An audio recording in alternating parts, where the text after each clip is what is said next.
And, syempre pa, difficult round na namin. At talaga nakakaloka tong chikang ito. Ito po si Alwin Ignacio, the Diva That You Love. Kasama ko ang aking kaibigang bonggang-bongga. Glenn si Bongga! Ito po ang The KT Show. Ang Taraya na Talakayan Showbiz Edition. Ang taas ng pitch ko. Taas! Kasi po, ang pag-uusapan natin ay ang nag-iisang si Piolo Pascual. Papa P of the Republic of the Philippines. Siyempre, congratulations. Congratulations sa Best Actor win for Malyari. At congratulations as well dahil sure na sure kami ni kaibigan Glenn na papatok sa telebisyon ang bago mong palatuntunan. Ang Pamilya Sagrada. Dahil, sagrado ba? Sagrada? Sagrado. Sagrado dahil pinalabas na ang trailer, di ba? Sa social media. So ito ang nakakaloka. Kahit si Ate V, ang star for all seasons, si Vilma Santos, na naging nanay niya kadekada 70. At ang tatay niya doon din. At tatay niya rin, si Ginoong Christopher De Leon, parang, lalo na si Ate V, di ba? Parang na-off in a way, at sinabihin niya ang kanyang anak-anakan na, parang, naparami ka na ata ng pag-inom. Tama ba ako ang aking pagkakaano? Iba pa ang sinabi ni Ate V? Iba yata ang pero, parang ganun, in a way. Oo. Kasi somehow inamin din naman ni Piolo, 'di ba, na nakainom na siya at tipsy na siya. Oo. Marami po akong papasalamatan pero marami na rin po ako nainom tonight, so gusto ko lang pong... Ang tanong kasi ng mga tao, tama ba na isang katulad ni Piolo Pascual ay makitang lasing sa publiko? Ano masasabi mo niya, kaibigan mo? Lalo na nga't wala namang brand ng alak na kahit na anong ini-endorse si Piolo. Sa aking pagkakatanda, meron ba? Wala akong matandaan. So, parang for someone na considered na matinee idol and heartthrob talaga, yung parang bumali bigla si Piolo na makitang happy-happy, tipsy-tipsy, out of all places, sa isang awards night pa. Again, ang tanong ko kaibigan Glenn, gusto kong bigyan mo ng magandang opinion. Tama bang makitang lasing si Piolo in public? Ako kasi, kung titignan mo naman, inamin naman ni Piolo na nakainom siya, 'di ba? Pero kumbaga, yung pagiging lasing niya, hindi naman siya yung tipong nagwawala 'di ba? At saka tinanggap niya yung award niya. Nagsabi lang siya kay Ate V na kung pwede isuot yung kanyang sunglasses, 'di ba? Kaya nung tanggapin niya yung award niya nagtuloy-tuloy na siya ng pasasalamat niya. So kumbaga, yung pagkalasing niya, care niya naman Hindi siya yung nagwawala, nasa maayos pa naman siyang pag-iisip at nasa kasinuan siya. Oo, kaya kumbaga, kung ganun yung level ng lasing niya, okay lang naman. Kasi kumbaga, it's a social event din naman na, siyempre, may mga inumin din naman na siniserve doon, di ba? Oo. Kaya, wala namang problema sa akin yung ganun. Kung ganung level ng kanyang katipsihan pagkalasing. Lalo na kasi wala naman siya hinabol ng away. Oo. Di ba? Pinaluan ng bote na kung ano man. Di ba? At higit sa lahat, ang isa pang gusto kong malaman, pinagbayad din kaya si Papa P sa kanyang play.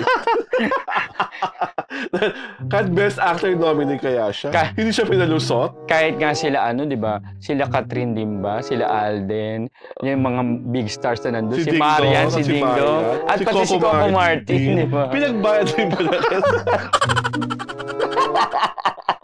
OMG. 5K per plate na dinner.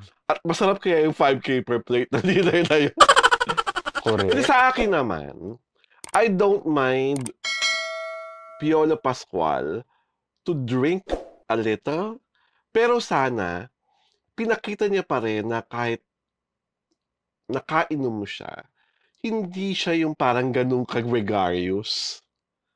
Diba? Parang kasing in a way, parang naging maligalig siya. Medyo maligalig. Parang naging medyo maligalig siya. At tandaan mo, napakataas ng pagtingin sa kanya. Sa iyo ng iyong mga tagahanga. Parang wala kang dungis bilang artista, eh. At lahat ng mga intrigang binapakol at pinapato sa'yo, nilalagpasan mo. Pero for you to be seen in a manner na parang hayok na hayok sa pag-inom. Grabe naman sa hayok. Hindi nga. Diba, umiinom ka ng bonggang-bongga. Kasi kung hindi marami ang iniinom niya, hindi siya aabot sa pagiging tipsy. Kasi di ba, pwede mo naman kontrolin ang pag-inom mo na ang dating, kalmado ka pa rin. Eh si Piolo, well, of course, kasama na yung adrenaline rush na he won Best Actor and all those things. Pero still, sa akin kasi parang, as a public figure na katulad ni Piolo Pascual, dapat mas dinumero ang kilos mo. Kasi may mga batang sumusubaybay sa'yo. May mga taong humahanga sa'yo. At pwedeng sabihin, excuse, ba't si Piolo Pascual naglalaseng? Okay lang sa inyo. Ako ba, di pwede maglaseng? May mga ganong mababaw na argumento, di ba? May ganong pagpipilitan. So sa akin lang, I hope na the fact na napansin siya ni Ate V na parang anak, hinay-hinay lang, sana sa susunod na may awards night at may isa-serve na drink kay Piolo, iced tea na lang po ang ibigay niyo. Okay, mineral water, yung branded. Pwede naman siguro a few shots. A few sips. Oo. Kasi parang sabi, ang dating kasi sa akin, he had shots too many. Diba? Kaya dumating siya sa point na parang, ano na ako? Diba? Parang, ang dating, parang it was so unbecoming of Piolo Pascual na kung kailan naging malapit ang maging 50, saka ganyan. Pwede palang candidate for Alcoholic Anonymous. Nadala niya pa rin naman, diba? Kasi diba, ang dami namang major stars na doon. Alam mo nating mga umiinom, si Papa P, si Kuya Coco, si Kuya Dingdong. Pero kung nakainuman sila, may mga endorsement at may mga endorsement talaga na alak, hindi naman ka na umarka ng ganon, di ba? And of course, kahit si Alden, di ba? If I remember it right, in one of the parties of Catherine, he was drinking as well. Pero, compose pa rin si Alden. He never goes, di ba? So sa akin, Papa P, kung nagpapaka-playful ka lang nung gabing yun, nauunawaan namin, tanggap na tanggap namin, pero last na yan. Wag nang ulitin pa yan. Di ba? Kasi, you can never tell, di ba? Minsan pag pinapasok ko ka talaga ng espiritu ng alak, may kung anong mga maaring kasunod na, okay, I'm sure may driver naman si Papa P, so hindi yung magdadrive habang may ganung nakainom. Pero you can never tell, di ba? Baka mamaya may mambwisit, may mga fan namang inis, may ganon. Diba? Anything can happen, especially if you're in that state, eh. Diba? Ang pinapangalagaan lang po namin, yung imahe niya bilang si Piolo Pascual. Tama ba ako? Baka naman umaarte lang ako. Kasi matandang dalaga na ako. May mga events pa rin naman na dati na nakainom na rin siya. Katulad ng may mga Star Magic Ball at saka Pero never naman nabalitaan na nagkaroon ng gulo or nag-cause ng intriga sa pag-inom ni Papa P. Diba? Ano yung intriga nga sa Star Magic Ball? Yung mga starlets nila eh. Yung mga naglalaplapan on the side. na lalaki. Ay! Yun ang mga nag-iintriga, pero never si Papa P. At nung araw sa mga Star Magic Ball, naghahamon ng suntukan nung araw si Coco Martin, di ba? Mate. Kay Mate, din Shelly. Pero never si Papa P. Kaya ang dating tuloy, parang out of character bigla yung ganyang attitude ni Papa P. Di ba? Yun lang naman ang aming pinapaalala sa kanya. Papa P, behave. Pero sa tingin mo ba, Glenn, deserve ni Papa P at ni Albert Vargas na mag-tie as Best Actor?